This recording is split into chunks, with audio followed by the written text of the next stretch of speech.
First up is the rarest pet I've ever seen. This pet is a sheep named Harvard Willoughby, which you can hatch out of a mysterious egg, and this isn't from any mod. The pet sheep comes equipped with Call Lightning, Entangle, Thorn HWhip, and Wall of Thorns. Unlike most summons though, your pet sheep can also use consumables such as scrolls and potions. Most notably as well is the fact that the sheep is immune to fire damage, and immediately upon entering combat, it lights itself on fire. No joke. Not only that, but the sheep also apparently randomly explodes like a fireball at the start of its turn and actually deals 8d6 fire damage, which is the same amount of damage as a regular fireball spell. It took many turns to get this to happen, so exploding is a pretty rare occurrence, but the sheep is very much dead if it does happen, despite being immune to fire damage. The sheep even has a name, Harvard Willoughby. And if you're a learned Baldur's Gate 3 player, you know that there is a comedian in the elfsong tavern by that exact same name. And that is actually the first step in summoning this pet sheep. You need to first kill the human Harvard Willoughby, for surely the sheep of the same name cannot exist while the human still lives. Then you'll need to ring the bell at the top of the lower city central wall waypoint tower and at the open hand temple. The order doesn't matter, just make sure to ring both of them to begin the process of turning Harvard into a sheep. Once both bells have been rung, go to your Rivington campsite, and in the area behind Gale's tent, you'll find a mysterious egg. Click on it and you'll now have your own pet sheep, Harvard Willoughby. Now, considering the incredibly specific and seemingly random series of actions needed to take to summon this pet, I'd wager that this is probably one of the rarest secret NPCs in the entire game. And next up is how to gain permanent immunity to Frightened and Possession. This can be done through the spell Protection from Evil and Good, which incorrectly prevents possession and fear from all creature types while you have it on, not just the listed creature types. The spell lists aberrations, celestials, fae, fiends, and undead as the types of creatures that you cannot be charmed, frightened, or possessed by, but turns out when you use this spell on yourself, you're giving yourself immunity to those conditions against all creature types, which is absolutely amazing. However, the spell is bugged in another way. It actually does not apply immunity to charmed to any creature type whatsoever, but you are immune to frightened and possession from all creature types, which is absolutely incredible. You can cast this spell as a paladin, cleric, warlock, or wizard, and you can also be granted the spell from the Ever-Seeing Eye in Auntie Ethel's lair in Act 1, or even find it on a scroll. And next up is how to gain infinite spell slots. Now, we all know about the infinite spell slot trick by playing as a sorcerer and unequipping and re-equipping the Shield of Devotion, which grants one level 1 spell slot each time it's equipped. By then converting those new spell slots into sorcery points, you can then turn those sorcery points back into spell slots beyond any number you could possibly have had before. However, once you use all those spell slots, let's say you created 25 level 1 spell slots using the Shield of Devotion trick, you can then drink one single potion of angelic relief and gain all 25 spell slots back. This means doing a little bit of work up front dramatically increases the value of these potions of angelic relief for you, making your sorcerer incredibly powerful, able to gain X number of spell slots back per potion of angelic relief, depending on how patient you are. You can buy the Shield of Devotion off Tally in Last Light Inn, and you can buy potions of angelic relief from Lantarv in Moonrise Towers. And next up is how to unlock all Illithid powers in Act 1 by doubling the amount of Mind Flayer parasites you gain by consuming a Mind Flayer tadpole, allowing you to get 18 Mind Flayer powers, which is 3 more than you would ever need to get in order to get every single Illithid power as early as Act 1. By keeping all your Mind Flayer parasites you acquire in a pouch, once your dream visitor finally tells you to embrace your powers, the next Mind Flayer parasite you encounter will trigger a cutscene. All your tadpoles will become counters in the top right. However, you'll still have them as items within your container, and when you remove them from your container, they will add to your count of tadpoles in the top right once again, effectively doubling the amount of Illithid powers you can choose. So in Act 1, there are a total of 12 Illithid tadpoles to obtain. You can acquire 6 from killing true souls, which include Shor Ragslin, Edwin, Flind, Gut, Minthara, and Near. You can also find a specimen in the Enclave Library in the Druid Grove, near where you find Nettie, and 3 more are found in the Githyanki Creche Infirmary, and finally 2 more can be earned as quest rewards, 1 for helping Near kill off deep gnomes and Dwergar, and 1 for helping Minthara raid the Grove. The hardest part about this is lining up your long rests, since you can't take too many or else you'll kind of miss your window to double activate your tadpoles by triggering the cutscene too soon before you have enough tadpoles, because after that cutscene, the next tadpole you encounter will trigger that cutscene. So since progressing to the mountain pass forces a long rest, that's what sort of makes this tricky to collect all of them without triggering that cutscene. However, if it's not in honor mode, you can always save and load to make sure everything lines up perfectly and get all of your Illithid powers in Act 1. And next up is literally the rarest item in the entire game. This item is so difficult to find, I'm sure nearly everybody missed it. This item is the Oil of Freezing. So why is this oil so rare? Well, the only way to get it is to craft it by gathering 3 frost salamander tongues. Now, you've probably never even heard of a frost salamander tongue. The tongues themselves are incredibly hard to find, and needing 3 of them to make this oil is really why this is so impossibly rare. Frost salamander tongues can be bought from certain traders, however, they don't appear on any of the treasure or drop tables on the BG3 wiki, and I couldn't find any information online about which trader table they are part of. However, players have said online that Cloud Giant Fingers can be bought off Dareth Bone Cloak, so I figured so could Frost Salamander Tongues. After nearly 20 minutes of constantly changing my class and leveling up in order to refresh Dareth's stock, I was able to find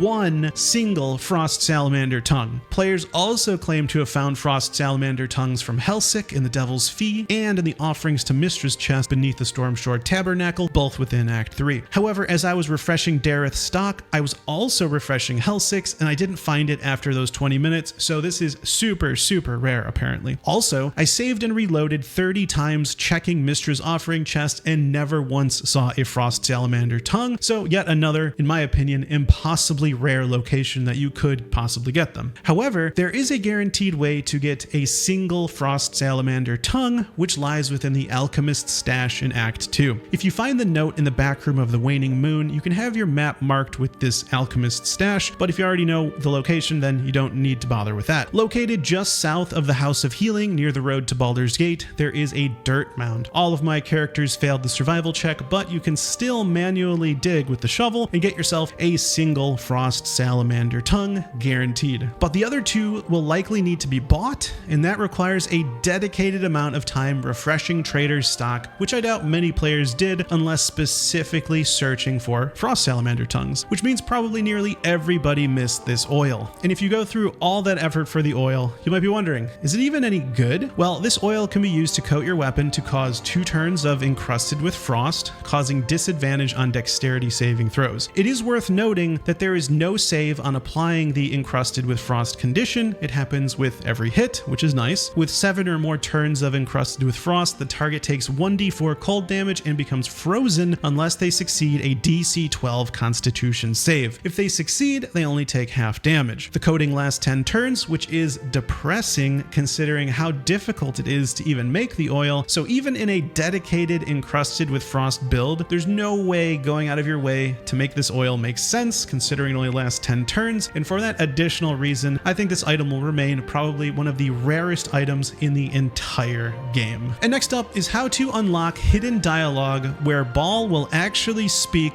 through his avatar. In Act 3 within the Temple of Bhaal, you can sneak around Orin to enter the Chosen's room. Within there, you can find Helena, Orin's mother. If you cast Speak with Dead on her, you can discover that she was ordered by Saravak to kill Orin, her own daughter. You'll also learn that Orin instead killed her, and with this knowledge, when you confront Orin, you can select the dialogue option telling her that Saravak ordered her mother to kill her, which can begin to enrage her. If you then pass either a deception or religion check, you'll then have Orin break down, and Bhaal will actually intervene through the avatar of Bhaal and actually speak. He will sort of reassure her and then force her to transform into Slayer form. Orin will then have a new powerful condition called a Mist Most Scarlet, which grants 25 temporary hit points, a +2 bonus to strength, and advantage on wisdom saving throws. Orin already has 25 strength, so the +2 bonus to strength brings her up to 27. So while this dialogue chain is pretty hidden, you probably don't want to go down this path unless you just want to experience it, because this ends up making Orin even stronger. And since going around the hidden path and choosing these exact dialogue options is the only way to trigger this condition, it's probably something that most players missed. And next up is a secret Tav dialogue. It's not every day you can get Tav to actually say a line, but there are a few in the game. One scenario where you can actually hear your Tav say a line, other than when when you're clicking around interacting with stuff, is when you encounter the Githyanki near the mountain pass, but only if you have no companions. This dialogue is most likely in the game to warn you that this is a hard fight that should only be taken if you're at least level 5. Companions typically will indicate whether or not you'd stand a chance by either saying, let's avoid them if you're below level 5, or let's engage them if you're level 5 or above. And if there are no companions to notify you of the difficult fight, well, then Tav does it instead. Interestingly, even if your Tav is above level 5, you'll still get the same dialogue to avoid the fight, probably because it would be a difficult fight to solo, even if you were level 5 or above.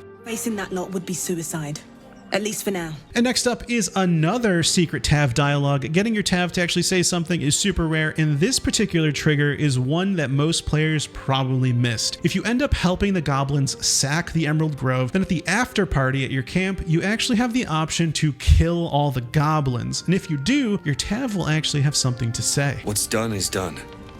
We should check the corpses for valuables. And next up is how to skip past the Roseymourn Monastery and go straight through to the Githyanki Creche. Usually you need to find a way around the locked door that leads to the Githyanki Creche, usually by scaling up the monastery and then dropping down, but instead, right when the cinematic plays with the Githyanki and the Absolute Cultists near the front door, if you select the attack button in the bottom left, you can engage the 2 Githyanki in battle, and if you win, the door will remain open. This can actually save you a lot of time if you just want to go straight into the Githyanki Creche and don't want to do anything within the Roseymourn Monastery. And next up is a secret spell interaction with Heroism. Heroism is a level 1 enchantment spell which makes yourself or a target immune to frightened and gain 5 temporary hit points each turn. However, what the spell doesn't say is that it can be used to remove frightened from a target that already has it. This can be helpful when you really need a character to lose the frightened condition immediately, and although it's not as good as having protection from evil and good on beforehand to make yourself immune to fear, this can be a helpful backup plan. And Heroism can be learned as a level 1 bard or level 2 paladin and can be granted from the Absolute's warboard.